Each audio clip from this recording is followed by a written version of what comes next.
Ash choked the sky above Zarathal's shattered ridgelines.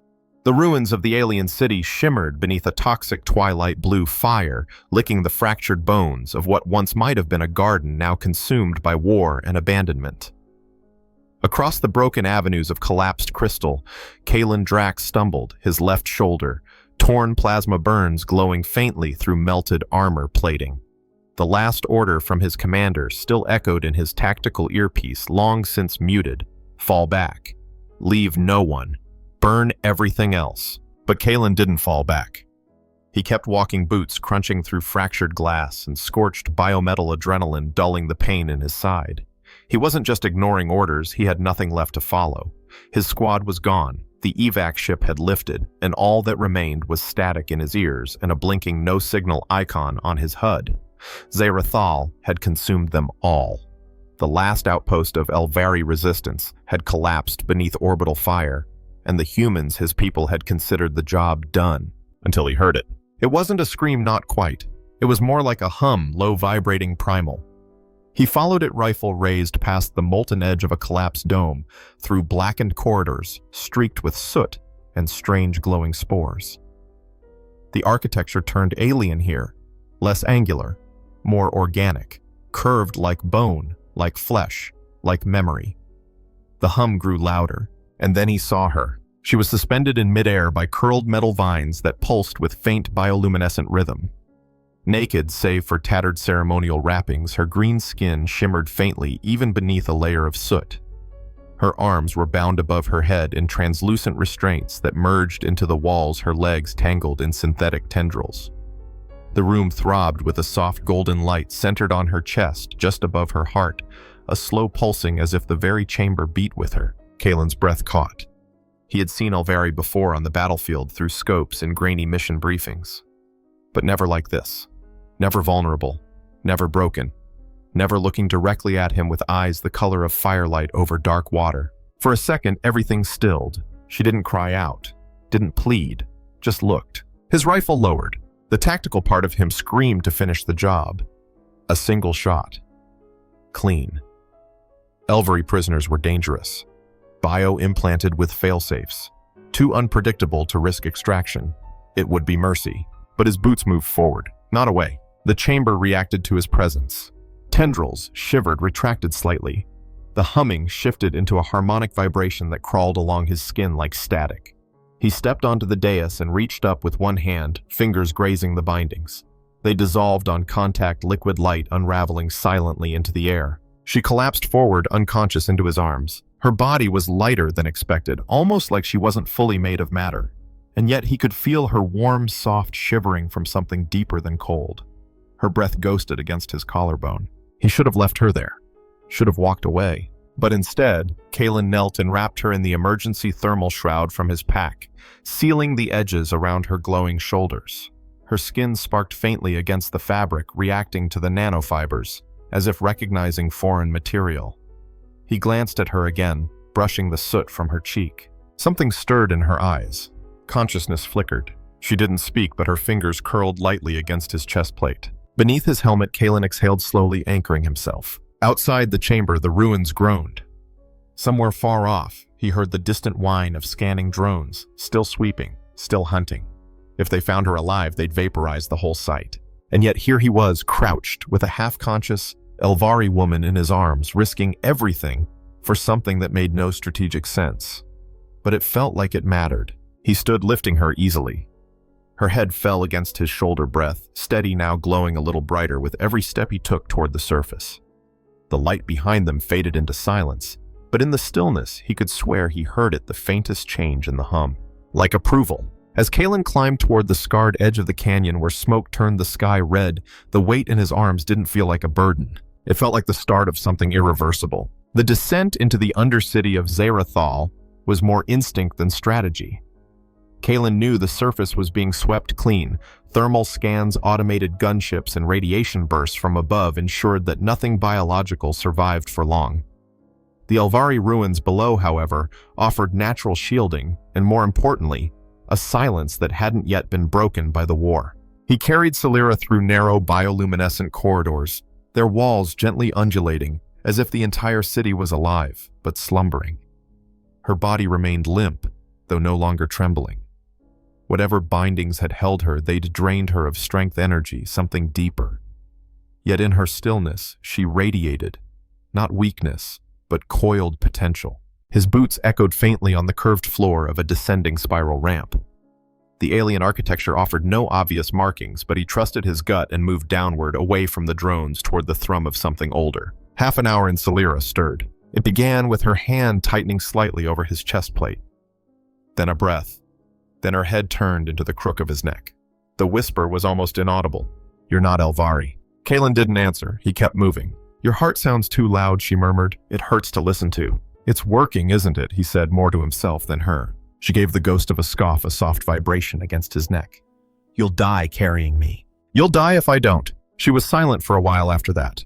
Her breathing steadied. Her body stopped glowing, settling into something quieter.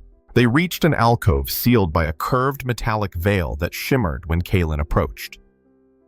He reached out, and the door, if it could be called that, peeled away like layers of light. Inside was a room he could only describe as a nest, walls curved inward, covered in moss-like growths that glowed when disturbed. There were platforms shaped like chairs, but softer, pools of shimmering liquid. The air smelled like ozone and crushed leaves. He laid her down gently on one of the moss beds, which immediately adjusted to cradle her body. She exhaled. "Why are you doing this?" she asked, her voice thin. He peeled back part of his sleeve, revealing a deep plasma burn on his forearm. "Because you're not the only one bleeding," he said. She blinked slowly, eyes adjusting to the gentle light. "I was supposed to die in that room." Kalen sat beside her, unpacking a nutrient bar from his emergency kit. "Then today's a disappointment." Celira watched him for a long moment. "You're strange for a soldier. And you're strange for a prisoner." He broke the bar in half, offering her a piece. She didn't move. "It's poisoned," he shrugged. "I'm eating it too. That doesn't mean it isn't poisoned." He took a bite, chewed deliberately, and exaggerated a mock collapse onto the floor. She blinked again. Then barely a smile tugged at one corner of her mouth. Kalen sat up, still chewing. "Suit yourself." A few minutes later, her hand reached out slow and unsure and took the other half. She bit off a corner and chewed cautiously, as if it might turn to acid in her mouth. Then she swallowed. "Disgusting," she muttered. "Welcome to human cuisine." She rested her head back and stared up at the undulating ceiling. Her voice dropped to something softer. "You don't ask what I was doing there. Does it matter? You assume I'm not a threat." Kalen leaned back against the wall, closing his eyes for a moment. "You're weak, half-dead, glowing like a strobe, and still managing to talk in riddles. Trust me, you're terrifying." This time the smile was unmistakable. Hours passed. He patched her arm where a vine had sliced deep. She hissed at the antiseptic. He offered water. She sipped it through clenched teeth. She rested, and slowly she talked. About the betrayal, how her own people had locked her in that chamber when she refused to activate the planetary failsafe. About the human weapons they'd learned to mimic, and how close the Elvari had come to annihilating themselves.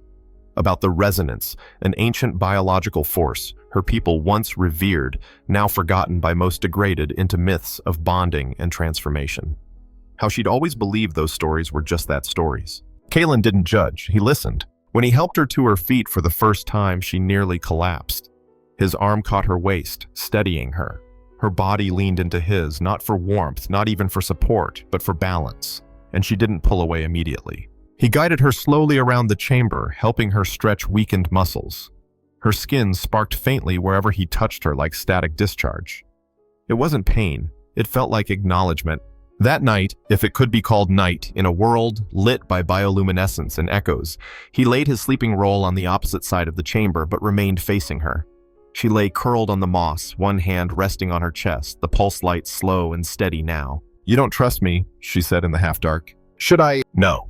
"Fair." A pause. Thank you." Kalen didn't reply, but his breathing slowed and hers soon matched it. Neither of them noticed that the moss beneath her glowed a little brighter when he exhaled. The next morning, or what they assumed was morning. Given the slight shift in the ambient light, Kalen discovered the chamber wasn't static. The moss had grown across the floor overnight, reaching toward him like frost creeping over glass. It wasn't threatening. It felt more like curiosity. Celira stood with effort, bracing herself against the wall. The tattered shroud around her waist fluttered as she moved toward a panel Kaelin hadn't noticed before. It pulsed softly in time with her steps. Her fingers hovered, then pressed into the membrane-like surface. A section of the wall peeled open, revealing a hallway sloping downward into a soft golden glow. "There's something down there," she said, almost reverent. "You're leading me deeper underground," Kaelin said, raising an eyebrow. She didn't smile. "You'll want to see this." He followed, rifle slung but ready. The air shifted as they moved, warmer, denser, fragrant, with something floral and electric. At the end of the corridor, the passage opened into a vast chamber shaped like an inverted blossom. Thick ribbon-like vines twisted from the ceiling and walls converging at the center, where a structure hovered seemingly untouched by gravity. It was a pod. Oval, translucent, suspended in a column of amber light. Tendrils of light energy spiraled around it, shifting colors with each heartbeat. "What is it?" Kaelin asked. Celira approached slowly. Her hand hovered near the pod's surface. An integration chrysalis. Elvari high ritual tech. Thought lost for generations. She turned toward him.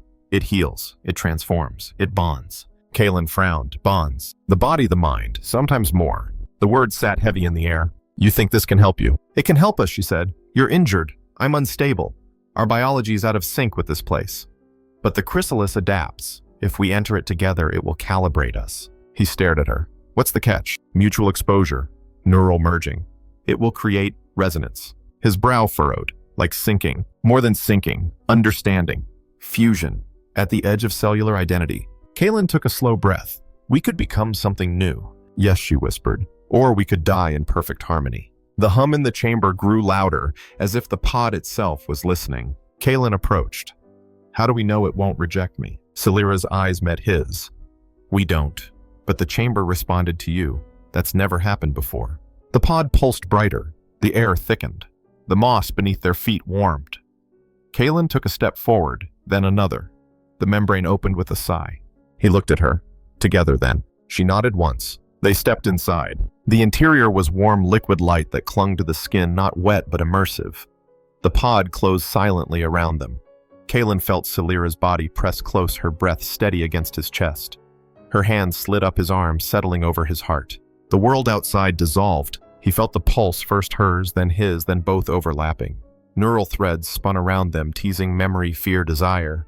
He saw her thoughts, flickers of her childhood, her training, her betrayal, her shame, her curiosity, her wild, hungry hope.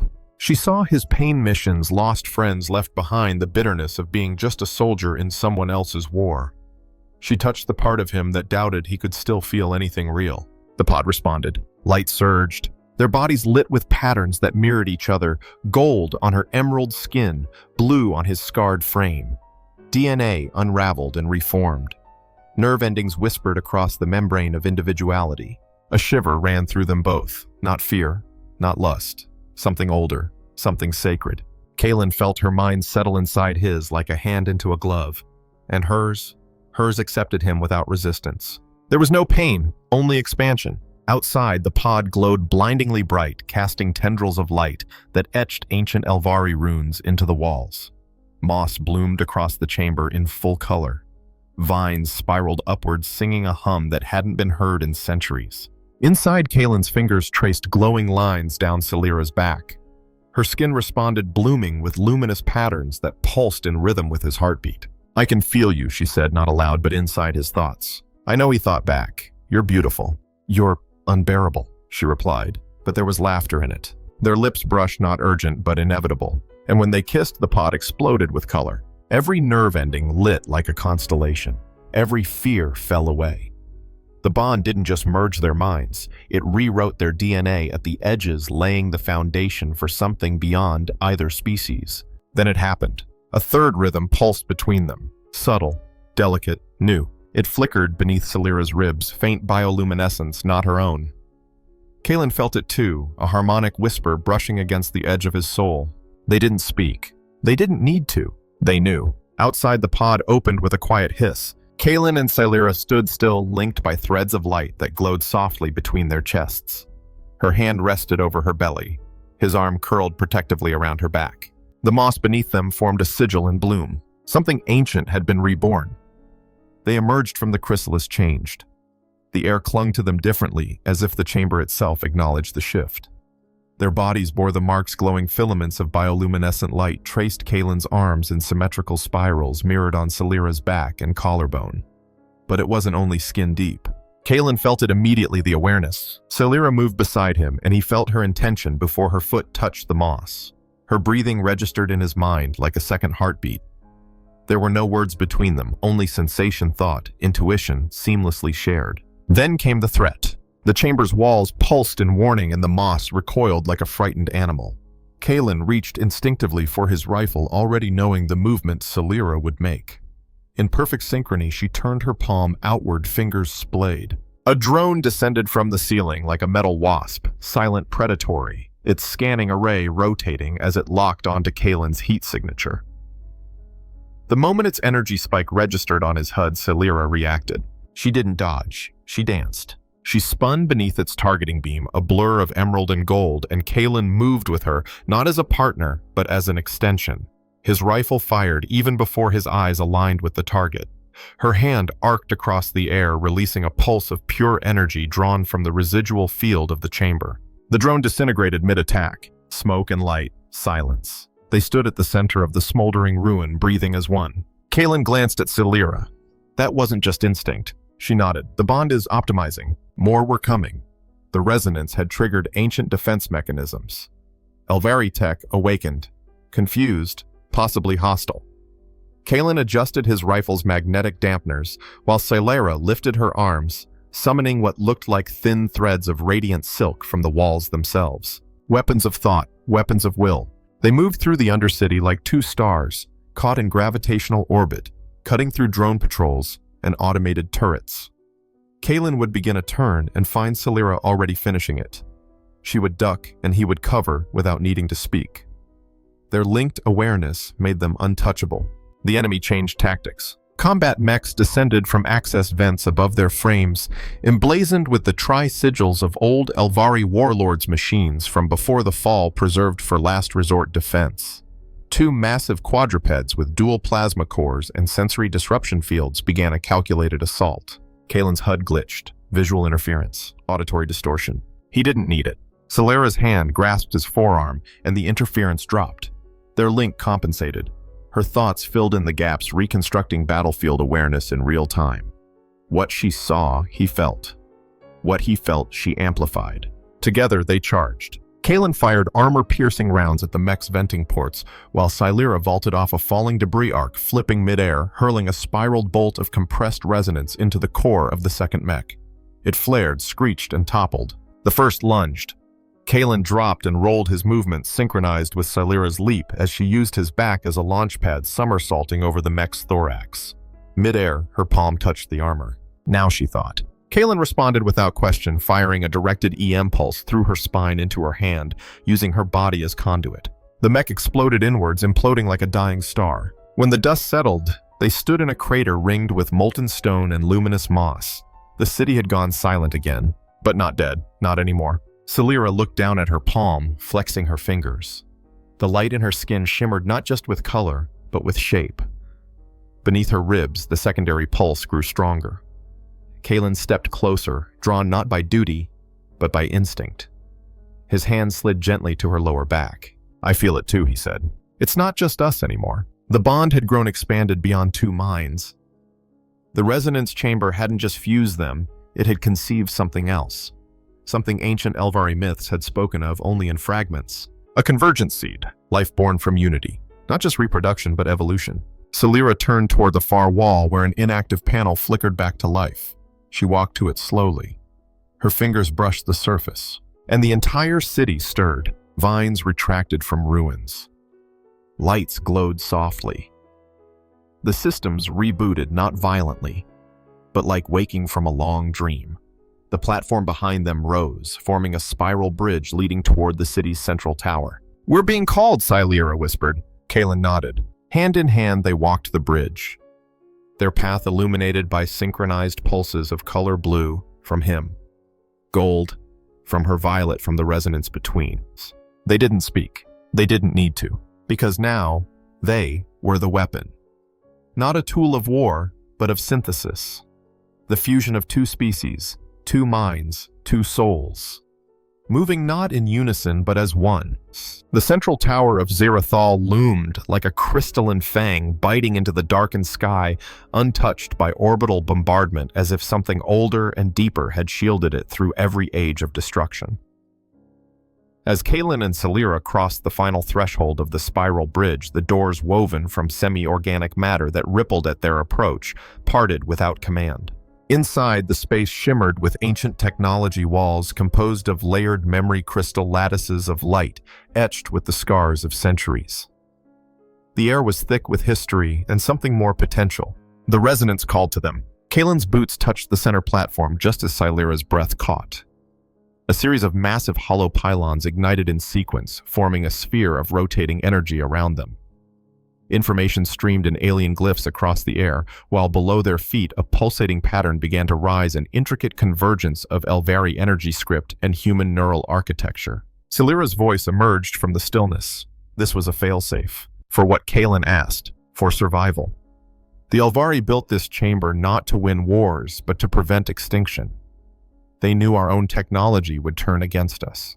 The tower responded. Beams of light streamed toward them, scanning, analyzing.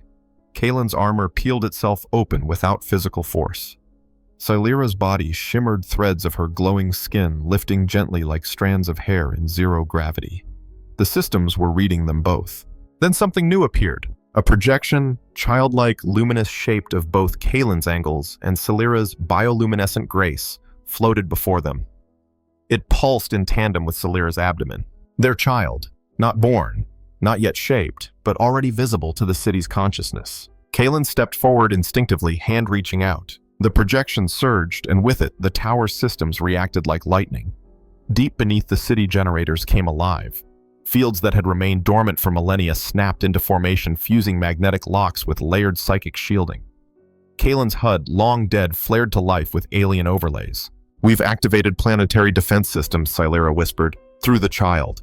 Through us." Above, the crystalline ceiling split open, revealing the choked sky of Zerathal. Distant orbital ships, Elvari stragglers, and human patrols alike registered the sudden power spike and came rushing in. Kaelin saw the alerts even before the system could ping them. 3 human dropships, armed and confused. 2 Elvari wargliders, more cautious, circling like predators, unsure if prey had turned. "We need to control the interface," he muttered, hands moving over the floating glyphs. "Or they'll blast this tower apart just to be safe." "We don't control it," Celira said, her hands glowing now, guiding the energy through instinct. "We harmonize with it." Together, they reached into the interface. Their minds expanded, pushed into systems far beyond human command lines or Elvari neural circuits. This wasn't input-output, it was feeling memory resonance. Kaelin thought of loss, his dead team, the faces that haunted sleep. Celira thought of betrayal, her own kind turning on her for refusing to destroy what remained.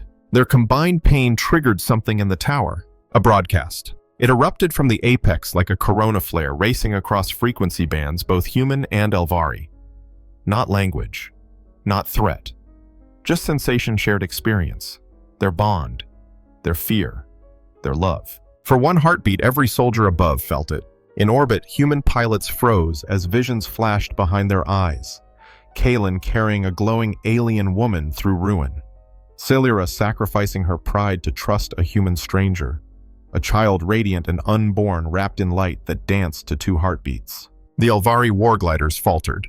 Recognition rippled through their own ancient systems. Then the impossible happened. Both factions stopped. Dropships hovered without deploying. Wargliders retreated to distance. In orbit, encrypted chatter turned into quiet speculation. Kaelin exhaled. Celira's hand slipped into his. "It worked. For now," he said, already seeing the flickering tactical overlays reconfigure. "They'll want answers, control, explanations." Celira tilted her head. "Then give them truth." Moments later, the tower's lower platforms activated a broadcast chamber opening for visual transmission. Kaelin stepped forward, dressed not in armor, but in light. Celira stood beside him, visibly glowing, her markings forming gentle spirals across her exposed skin. Behind them, the projection of their child floated in radiant stillness. They spoke to both species, not with politics, not with demands, just with presence. "This is not a weapon," Celira said, voice soft but unflinching. "It's a beginning." Kaelin nodded. "Not of war, of something else." something earned in ruin, not conquest. Across the orbitals and outposts, reactions varied. Skepticism, awe, silence. But no fire rained down. Not this time. Hours later, representatives arrived, tentative, careful, escorted by drones and mediated by AI. They entered the tower's lower levels under a truce declared not by governments, but by the fear of breaking something sacred. What Kalen and Celira offered was not peace, it was proof. That connection between enemies could birth something greater than either side ever imagined. And beneath it all, growing still, the soft resonance pulsed like a distant star, steady, quiet, unstoppable. The days that followed blurred into ritual. Delegates from both the human coalition and the scattered Elvari clades filtered into Zerathal under controlled clearance. They came in silence, many uncertain, most armed, until the resonance chamber read their emotional state and simply disarmed them. Weapons didn't work inside the tower anymore. Not unless you wielded connection. Kalen watched from the upper terraces as engineers, scientists, and envoys walked where only ghosts once wandered. His body still bore the glowing patterns from the chrysalis, now settled into a soft hue that shimmered with his breath. He no longer needed armor. Celira stood beside him barefoot on a platform grown from the tower itself. Her hair shimmered like liquid chlorophyll in the morning light, if morning could be called anything in the timeless sky of Zerathal. Between them, resonance had become second nature. Their thoughts flowed together in lazy spirals, no longer sharp with urgency, but gentle, intertwining like vines seeking the sun. Sometimes Kalen didn't know where his intuition ended and hers began. But it was Celira who first noticed the shift in frequency. She had been meditating when her eyes opened sharply, one hand drifting to her abdomen. The pulse had changed, not in rhythm, but in scale. "He's growing fast," she whispered. Faster than anything recorded. Kalen didn't ask how she knew. He felt it too. Leora, though unborn, was learning, reacting, reaching. She pulsed through the energy grid like a soft heartbeat. Her presence subtly rewiring dormant Elvari architecture. Walls glowed faintly where Celira passed. Crystal formations shifted to accommodate her steps. Vines bloomed in her wake, matching the tempo of her heartbeat. The scientists were baffled. "This is no mere hybrid," one human xenobiologist whispered during a briefing. "This is synthesis. A new species with inherited resonance capability." The Elvari elders were divided. Some wanted containment. Others, especially those who had felt the broadcast, began to speak in ancient, reverent tones. "The child sings," one murmured, placing her palm on the tower's heartstone. "She answers prayers we forgot we ever made." Kalen tried to stay out of the political friction, but it followed them like scent in the wind. It was during a private evening wrapped in the luminous moss of the upper chamber that Celira confessed her fear. "They will try to control her," she said. "Shape her, use her." "She's not a weapon," Kalen replied. "They won't care." He reached across the silence, placing his hand gently over hers. "Then we protect her, as we protected each other." Outside the chamber, the heart garden had returned to full bloom. Its flora, responsive to emotional energy, now pulsed in steady cycles fed by the resonance Kalen and Celira emitted even at rest. And yet nothing compared to what happened when they stood together beneath the central spire. That night, beneath a sky lit only by Zerathal's twin moons, they walked the length of the garden hand in hand. The moss lit beneath their steps, the vines leaning gently as they passed. At the center, they paused. Celira looked up. "They're watching." Kalen followed her gaze. Dropships lingered in the distance. Satellites hovered. Remote observers scanned silently. "We let them watch," he said. "We show them who we are." Celira's body shimmered as she turned, her resonance markings glowing brighter than ever. She opened her arms, and the energy flowed, not in battle, not in defense, but in declaration. A spiral of light rose from her chest, met by a spiral from Kalen's. At the point of contact, the projection of Leora appeared again, larger, now clearer. A child of light and rhythm, her form flickering between species, between futures. The heart garden responded. It bloomed not with flowers, but with possibility. Holographic echoes of what could be shimmered above the garden beds. Humans and Elvari, walking together, building side by side. Shared technologies, shared children, shared worlds. Not promises, not propaganda. Visions. And for the first time in known history, both species paused, not in fear, but in longing. When Celira finally lowered her arms, Kalen stepped close, their foreheads touching the bioluminescence between them, dancing like candlelight caught in wind. "She's showing them the way," he murmured. "She's showing us," Celira whispered. In the weeks that followed, talks shifted. Not into treaties, but into training. Resonance centers began to open across the surviving nodes of both civilizations. Programs were launched not to militarize the bond, but to understand it, to nurture it. And always at the center was Leora, growing, singing, becoming. The day she was born, the heart garden erupted in a silent crescendo of color that blinded every sensor, stilled every drone, and paused every voice in orbit. The light reached as far as the skyships and as deep as the buried circuits of old Elvari servers. And when it faded, a single signal pulsed from the tower. Unified. Kalen held her in his arms, skin faintly glowing, her golden eyes already open and aware. She cooed not as a helpless infant, but as one already linked to the rhythm of the world. Silera kissed her daughter's brow and smiled, eyes wet, voice shaking. "She is the bridge," she said.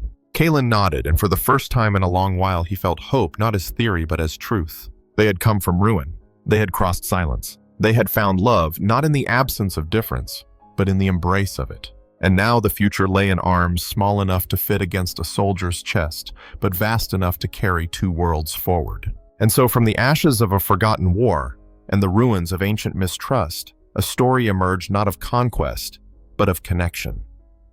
Kalen Drax, a lone human soldier, and Silera, a betrayed Elvari mystic, defied the logic of their respective worlds. Together they risked everything, not for victory, but for each other. What began as a simple act of compassion in a half-lit ruin unfolded into an evolutionary leap. A child born not just of flesh, but of resonance, Leora, the living bridge between two species who once stood on opposite ends of annihilation. Their story changed Zarathal. Their love rewrote science, rewired culture, and reminded the galaxy of something too often forgotten in war.